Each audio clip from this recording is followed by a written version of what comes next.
des émotions brutes d'une ville qui est en train de s'effondrer littéralement sous nos yeux parce que du point de vue économique, social, culturel, tout est en train de partir et entre les mains d'affairistes qui sont en train de saccager littéralement la ville au sens propre comme au sens figuré. Et c'est le reflet de la situation économique que vit le Sénégal, un pays qui est entre les mains d'une petite mafia qui se partage tout. Ce qui pourrait être considéré comme tissu industriel à Thiès a disparu, a fini par disparaître. Et les réserves foncières ou les domaines industriels qui avaient été conçus par le colonisateur sous la colonisation, avec un plan d'aménagement qui voulait donner aux colons une justification de sa mission civilisatrice et de construction d'une ville.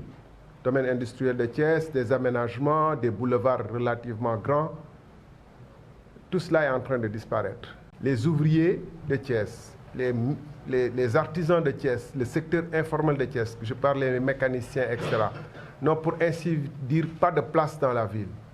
Parce que tous les coins et recoins qu'ils occupent le sont de manière précaire et ils sont souvent déportés dès que les propriétaires légitimes ou les autorités municipales veuillent bien leur reprendre l'emplacement.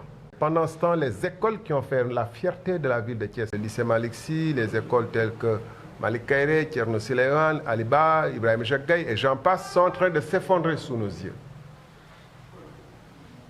Et donc ça, c'est des préoccupations extrêmement graves. Et nous avons rencontré des populations de Thiès. Rencontré par exemple un jeune qui vous dit, installé sous les fils à haute tension, menuiserie métallique, qui vous dit, moi j'ai presque perdu un œil, parce qu'il n'a aucun encadrement qui permette de l'aider dans son métier. Et devant chaque maison quasiment, il y a un petit commerce informel qui s'est installé. Entre les arrêts Jakarta, les vendeurs de café Touba, les vendeurs de pain, thon, etc., etc. C'est véritablement une excroissance incroyable qui est en train de prendre le dessus sur Thiès parce qu'il n'y a aucune autre perspective que de prendre les pirogues ou de se débrouiller tant bien que mal.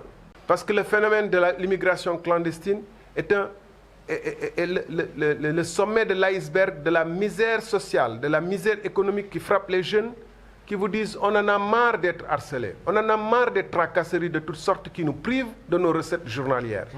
Des transporteurs qui disent, et qui sont en grève actuellement, qui disent on en a marre des tracasseries et des pesages et toutes sortes de cet État qui ne fait rien pour nous que nous piller du matin au soir. Cela ne peut pas continuer un jour ou l'autre, parce que les gens ne peuvent plus aller en mer, parce que les gens ne peuvent plus continuer à fuir ou à se cacher. Un jour ou l'autre, ça peut exploser. Les conducteurs de Jakarta, c'est le métier maintenant des enfants qui ont des masters, des gens qui ont des compétences en chaudronnerie, en menuisier métallique, des menuisiers, des tailleurs qui se mettent comme chauffeurs de Jakarta parce qu'ils n'ont pas d'autre métier. Et on voit des lampadaires solaires qui sont allumés à côté de lampadaires connectés au réseau électrique et qui fonctionnent en même temps. Alors même que dans les quartiers périphériques, il n'y a pas d'éclairage du tout, que ce soit par lampadaire solaire ou que par lampadaire. Et ici, à la place de la mairie, on voit les lampadaires solaires à côté des lampadaires électriques. C'est ça une république. Et ces caméras, elles servent à quoi? Sinon à enrichir certains qui ont eu leur marché. Ces lampadaires solaires, ils ont servi à quoi? Que je refusais de signer quand j'étais ministre au passage.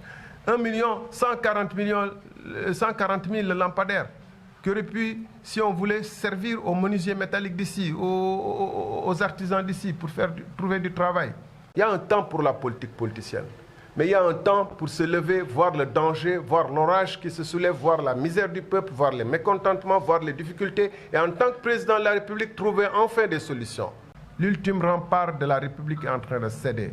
Quand on voit que l'État et ceux qui contrôlent l'État n'ont plus d'autre objectif que d'utiliser leur position pour s'enrichir, quitte à, de manière ouverte, violer les règles de l'État, alors tous les citoyens risquent, ou une bonne partie des citoyens risquent, de ne plus croire à la République, de désespérer de la République, de se retourner contre la République.